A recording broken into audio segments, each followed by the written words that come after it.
Hey guys, I want to give you a quick tip regarding testing spirits or testing prophetic words, because nobody really tells you how exactly to do that. We know we should do that, test every word, test every spirit you receive. And the Spirit of God is happy when we test it because He can prove it's Him. And He's happy to do that. He's happy to confirm. He's happy to prove it to you if it was Him. Because it glorifies Him above all other spirits that can say things and sense things in the spiritual world. And so how you test, for a long time I thought that you test a word by testing the fruit of the person who sent it. But this is partially true and partially wrong, because the Spirit of God can use imperfect vessels. And oftentimes it's even about the person receiving, if they grasp it on to that word, hold on to it and receive it, or if they let it go and it wasn't for them, This also plays into role on whether or not it will come to pass. And another thing is that there will be fruit of the word itself. For example, you've received a prophetic word and you see that afterwards things are starting to align in that direction, and there is fruit for that. There is fruit for what you've heard. There is fruit even in healing and deliverance. If it's God revealing something, you will know because there will be the fruit. And if there's no fruit, if there's no healing or deliverance, it's just like random spiritual information, there's no good fruit afterwards, then it might not be from the Holy Spirit. It might have been from your own thoughts, your own. But one thing to remember is that you shouldn't strive to make it happen like I did for a long time. You shouldn't worry about making it happen. It's the Spirit of God that confirms it, that aligns things, and it's going to show you that this was the Spirit of God when you test a word. For example, another example is I'm giving my examples because this is what I have. I received a prophetic word that I will walk with the Catholics now, and I will bring revelation there, and they will not believe me, but I will overcome them. And so at first I was like, what? I have no Catholic background, like why me? And then the Lord called me back to France, and I found out that there is a huge Catholic charismatic community here that started 50 years ago, and it was, when I came back, it was the anniversary of 50 years when it started. And I saw that they were open to, a lot of evangelical people were serving there, and their worship, there was like unity between maybe some Protestants or Catholics. And so this was one confirmation, okay, there's something here.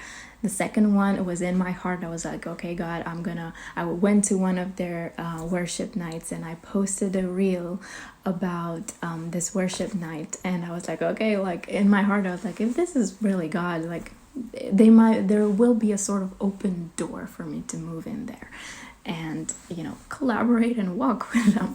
And so that reel was accepted. I requested a collab with the music group to accept my reel, and they accepted the collaboration. That Instagram account who accepted the collab had 170,000 followers. I wouldn't expect them to do it, but this was another sort of open door. And the last open door, second last, there is this worship school, and audiovisual music school in Lyon that has been started by the Catholics, but there are evangelical teachers as well. They teach you everything about media or worship and audiovisual stuff. And so I was like, I should do that school, why not? And because it was like evening stuff, classes. And funny enough, a few days later, that school followed my Instagram account, and they have 16,000 followers and only follow a little amount of people, 700 people.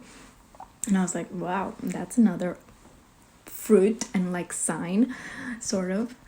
And the last one is that the community I'm currently like kind of serving into is organizing an event, Ignite 2025, and it's gonna be here. And the people from the worship team, one of the leaders is like the leader among like Catholics or paras in Lyon, if I understood correctly. And so I can see like a lot of like, you know, open doors for like revival to burst out, because we believe the city has a Christian heritage, and Lyon has a really Christian heritage, a miracle heritage. And so this was God, the Spirit of God kind of confirming that word, because of the fruit that comes after that word, if you know what I mean. If you receive a word and for like years nothing really happens, or nothing really happens in that direction, and you feel like you're toiling, then my friend, it might not have been from God, and you have to test the spirit like that.